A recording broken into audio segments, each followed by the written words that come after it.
چلے اسی تنخواہ میں سے جب بندہ بڑے بیٹے کی شادی کر کے بہو بیاہ کے لے آئے تو پھر بھی کام چلتا ہے، اور جب اس بیٹے کو اللہ بچے عطا کر دے تو اسی گھر میں، اسی آنگن میں، اسی چھت کے نیچے کام چلتا ہے۔ تو پھر تو مان جانا کہ چلانے والا تو نہیں، چلانے والا کوئی اور ہے۔ پھر تو مان جا کے چلانے والا کوئی تو اس وقت جب تنخواہ تیری لگی تھی تو کہتا تھا ابا ابھی میری شادی نہ کر، میں بیوی کو کیسے کھلاؤں گا؟ تو وہی شخص ہے جس کی چھت کے نیچے پھر 1.5 درجن پوتے بھی پل رہے اور گزارا ان کا بھی ہو رہا ہے۔ تو رزق کا ذمہ کس کا ہے؟ اللہ کا، اللہ کا ذمہ۔ اب ہمیں پتہ ہے پہلی بات تو پریشانی اس لیے اتار دینی چاہیے کہ ذمہ ہمارا ہے ہی نہیں۔ اب دوسری بات یہ کہ ذمہ داری کس کی ہے؟ اللہ حکیم بھی ہے اور علیم بھی ہے، حکیم بھی ہے اور جانتا بھی ہے اور اسے پتہ بھی ہے کہ دینا کس طرح ہے۔ اب ہم پتہ کیا کہتے ہیں؟ کہتے ہیں وہ جو بندہ پجاروں میں بیٹھا ہے وہاں اسے نہیں بیٹھنا چاہیے تھا، اور میرا حق تھا۔ تجھے زیادہ پتہ ہے کہ اللہ کو؟ بول کے بتانا کس کو پتہ زیادہ ہے؟ کیوں جی؟ تو آپ اصل ٹینشن پتہ کب لگتی ہے؟ جب بندے کہتے ہیں نہیں وہ پجاروں میری تھی، میرا حق تھا۔ وہ جب گزرتی ہے نا پاس سے مہران کے تو مہران والا ٹینشن بڑی لیتا ہے، حالانکہ اللہ کو زیادہ پتہ ہے کہ وہ حق۔ ایک بات اپنے ذہن میں یاد رکھ لیں، رٹ لیں کہ جو میرے لیے بہتر تھا میرے رب نے مجھے دے دیا، اور بات ختم ہو گئی۔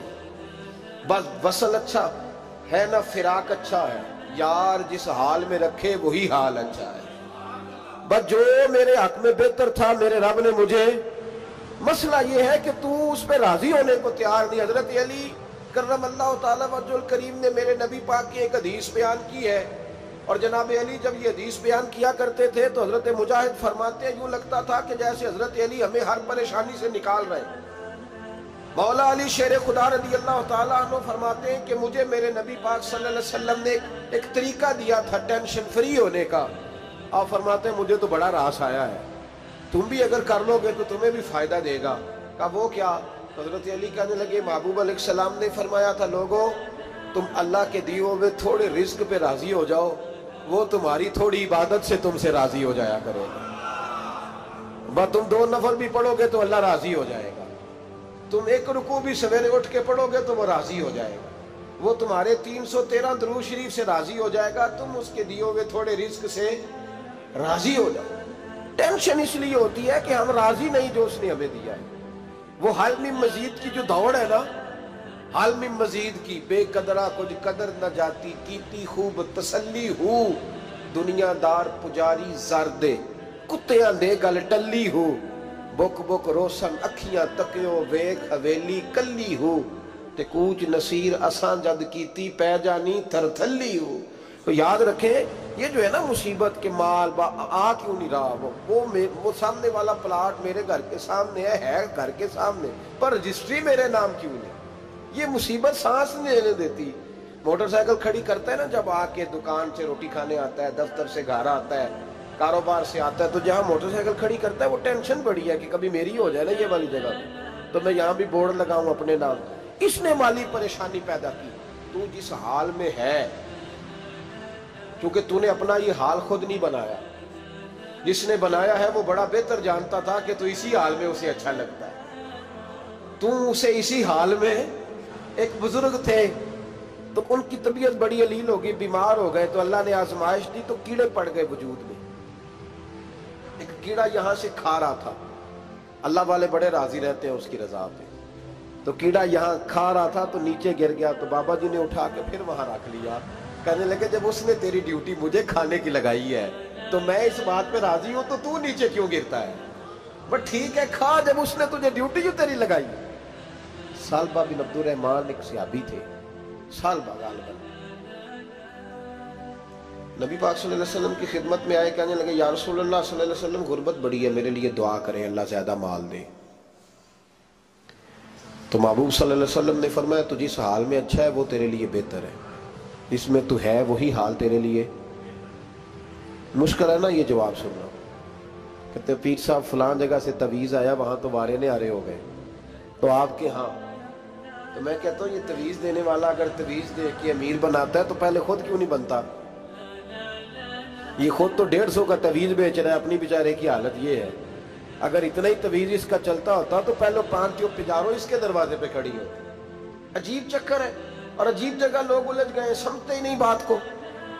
یا رسول اللہ صلی اللہ علیہ وسلم دعا کر دے تو محبوب نے کیا فرمایا؟ فرمایا تو جس حال میں ہے نا وہ حال تیرے لیے بہتر ہے، اسی میں رہ۔ کہ نہیں حضور دعا کرے۔ فرمایا سال بعد تو باز آ جا۔ حضور دعا کرے۔ فرمایا تو باز آ جا۔ 2-3 دفعہ کا ضد کی، محبوب نے فرمایا جا، پھر اللہ تجھے زیادہ پیسے دے گا۔ چند بکریاں خریدی، اتنی برکت ہوئی کہ بکریوں کے ریوڑ بن گئے۔ پھر کچھ بکریاں بیچ کے گائے خرید لی، ان کے بھی ریوڑ ہو گئے۔ پھر کچھ اونٹنیاں لے لی، ریوڑ ہی ریوڑ۔ پہلے 5 وقت مسجد میں آتے تھے، اب فجر اور عشاء رہ گئی۔ پھر مال زیادہ ہوا تو مدینے شہر میں کوئی جگہ ہی نہیں، مدینے سے باہر حویلی خریدی، پھر جمعہ ہی رہ گیا۔ جمعے کے جمعے آتے، زکوٰۃ کا حکم آیا۔ میرے نبی کریم علیہ السلام نے حضرت ابو ہریرہ کو بھیجا، فرمایا جا اسے کہہ تیری زکوٰۃ بنتی ہے 2.5%۔ 10 کروڑ روپیہ ہو تو کتنی زکوٰۃ بنتی؟ بھئی 1 کروڑ کی 2.5 لاکھ ہوئی نا، تو 10 کروڑ کی کتنی ہوئی؟ تو بڑی مصیبت ہے جب بینک سے میسج آتا ہے نا کہ 25 لاکھ نکل گیا تیرے اکاؤنٹ سے، بہت بڑی مصیبت، بڑی ٹینشن ہوتی ہے۔ ایک صاحب میرے پاس آئے، ان کی زمین اچانک مہنگی ہو گئی، اچانک پہلے کچھ 15-16 لاکھ کی ایکڑ زمین تھی، پھر وہ کروڑ کی ہو گئی۔ تو میرے پاس آئے، کہنے لگے وہ 10 کروڑ روپے بنتے ہیں تو زکوٰۃ، تو میں نے کہا آپ نے کیا کیا؟ زری زمین پہ عشر آتا ہے، اس پہ زکوٰۃ نہیں آتی، تو آپ نے کیا کیا؟ کہنے لگے وہ کچھ سوسائٹی کے رول کے مطابق میں نے فائلیں وغیرہ لے لی ہیں، اب میں نا کبھی موقع آئے گا تو ان کو بیچوں گا۔ تو میں نے کہا اب تو آپ کا یہ مال ہو گیا بزنس کا، تو اب تو اس پہ زکوٰۃ آئے گی۔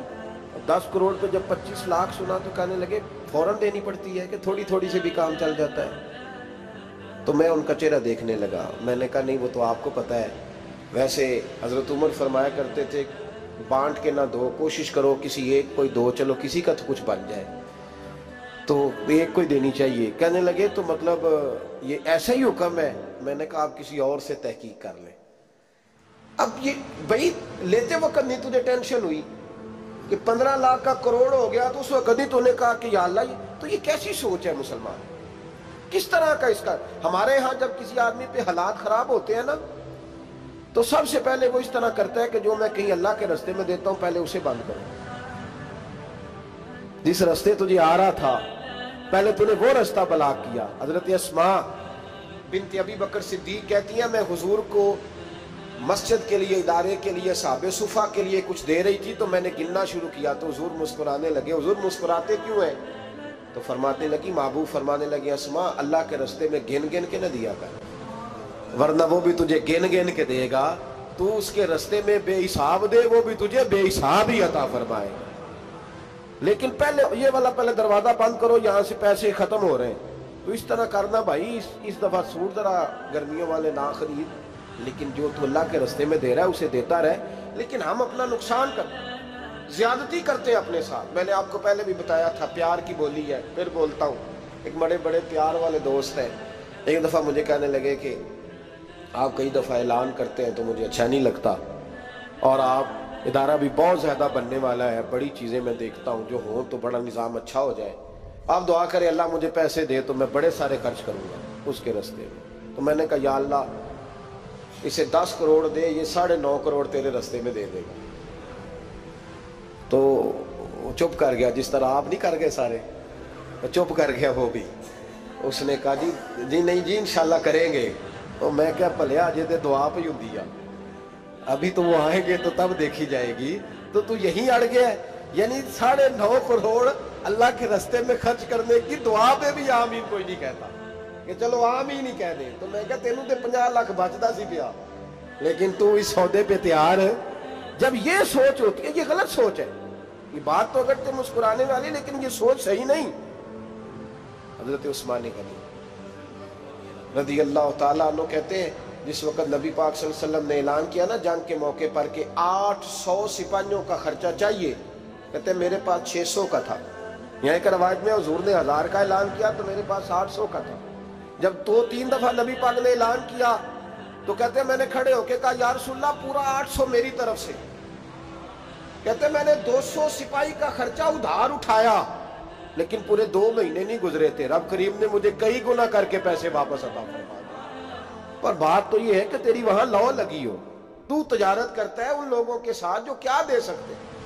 تو سالبہ کے پاس حضور نے پیغام بھیجا، پہلے تو کہا تیرے لیے بہتر نہیں مال، جب اصرار کیا تو بڑی برکت ہو گئی، بڑا آیا تو فرمایا زکوٰۃ دے، 2.5 زکوٰۃ ہے۔ اب جب سوچا کہ 5 اونٹوں پہ ایک بکری جائے گی اور بڑا سارا مجھے دینا پڑے گا، اب جب غور کیا تو یہ تو نہ کہا کہ میں نہیں دیتا۔ حضرت ابو ہریرہ سے کہنے لگے نبی کریم علیہ السلام کی خدمت میں عرض کرنا کہ میں خود آؤں گا۔ حضرت ابو ہریرہ نے آ کے عرض کی یا رسول اللہ صلی اللہ تعالی علیہ وسلم، حضور وہ کہتے تھے میں خود آؤں گا، تو کہتے ہیں محبوب نے ٹھنڈی سانس لی، فرمایا اسے کہا تھا کہ تیرے لیے مال بہتر نہیں، اب ہلاک ہو گیا ہے، ہائے افسوس ہلاک ہو گیا۔ ان کو بھی تھوڑی دیر کے بعد احساس ہوا کہ یہ میں نے کیا کیا، نبی پاک کو ہی کہہ دیا نہیں ہے، حضور کو کہہ دیا بعد میں آؤں گا۔ اب دوڑے آئے، عرض کی حضور میں سارا کچھ لے کے آئے ہوں، قبول کر لیں۔ محبوب نے فرمایا گویا بلال حبشی کی خشک کھجور بھی قبول ہے، اور صہیب رومی ایک اٹی بان کی لائے تو وہ بھی قبول ہے، اور عمار بن یاسر اور مصعب بن عمیر اگر 2 دینار دے جائیں اور کوئی پرانا جوڑا کسی سپاہی کے لیے چھوڑ جائے تو وہ بھی قبول ہے، لیکن تو اپنا لاکھوں لے کے چلا جا، تیرا کوئی نہیں قبول، معاف کر دیں۔ فرمایا جا معاف کیا، پر پیسے لے کے نہ آنا۔ اگلے سال پھر آئے، بندھے ہوئے ہاتھ ہیں، محبوبہ میں دولت کا کیا کروں گا، آگ لگانی ہے، قبول کر لیں۔ فرمایا تو لے جا، تیرا نہیں قبول، گرا جو ان کی نگاہ سے وہ سنبھل نہیں سکتا۔ حضور نے وصال ظاہری کیا تو جناب صدیق اکبر کے پاس آئے، لاکھوں کا مال، ابو بکر قبول کر لو، تو جناب صدیق اکبر کہنے لگے اس کا کر لو جس کا نبی نے نہیں کیا، چل جا کوئی نہیں چاہیے۔ حضرت عمر کے زمانے میں قحط پڑ گیا، بارشیں نہیں ہوتی، غلہ نہیں ملتا، حالات خراب ہے، مالی طور پہ بحران آ گیا، غربتیں، مجبوریاں، تکلیفیں، آ کے روئے عمر میرا قبول کر لو، مجھے معافی تو مل گئی تھی نا۔ فرمایا معافی اپنی جگہ پہ، پر جس کا مصطفیٰ نے قبول نہیں کیا۔ بہت سارے لوگوں کو پتہ ہی نہیں کہ ان کا قبول ہی نہیں ہوا، اور وہ الجھے ہوئے، انہیں خبر ہی نہیں کہ اصل بات کیا ہے۔ فرمایا جس کا مصطفیٰ کریم نے قبول نہیں کیا، اب ہیرے اور جواہرات بھی لے کے آئے تو بھوکے مریں گے، پر اس کا قبول، اس بات پہ راضی رہو، اس حال میں اللہ نے رکھا ہوا، اس حال میں راضی رہو۔ جو مصیبت ہے نا دیکھنی کہ وہ بھی میرے پاس، تمہیں کیا پتا، کبھی پوچھ تو صحیح اس سے وہ کس مصیبت کا شکار ہے، جو مالی طور پہ بڑا امیر ہے، تو اس کی طرف دیکھ کے اپنا دل برا کرتا ہے۔ بس جس حال میں رب نے رکھا ہے اس حال میں رہ۔ حضرت عثمان غنی کے زمانے میں تو وہ وصال کر گئے، لیکن بھائی تو جس حال میں تیرا رب تجھے رکھتا ہے اس حال میں رہ، تیری مالی پریشانیاں ختم ہو جائیں گی۔ میں نے پہلے بھی شاید آپ کو ایک دفعہ کہا تھا، میں تعلیم سے فارغ ہوا تو میرے ایک استاد اور میرے کچھ دوست کہنے لگے افریقہ آ جائیں آپ، بھائی بہت بڑا ادارہ ہے، اس کو چلائیں، اس کو سنبھالیں۔ تو میری والدہ سے میں نے کہا، کچھ طبیعت ہوتی ہے نا انسان کی، میرا بھی دل لگ گیا۔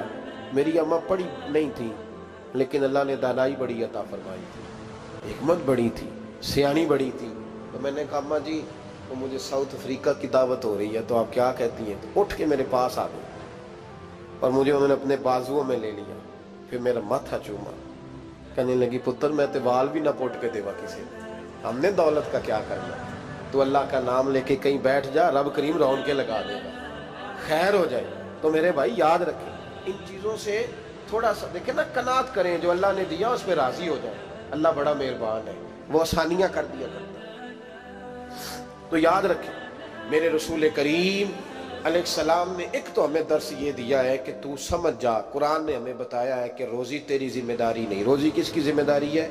اللہ کی۔ اور دوسری بات یہ کہ جو اللہ نے تمہیں دیا ہے اس پہ تو راضی ہو جا، تیری مالی پریشانیاں ختم ہو جائیں۔ اور پھر حضور صلی اللہ علیہ وسلم نے فرمایا مذہبی طور پر جب دیکھو تو آگے دیکھو، اور دنیاوی طور پر جب دیکھو تو پیچھے دیکھو، پریشانی ختم ہوگی۔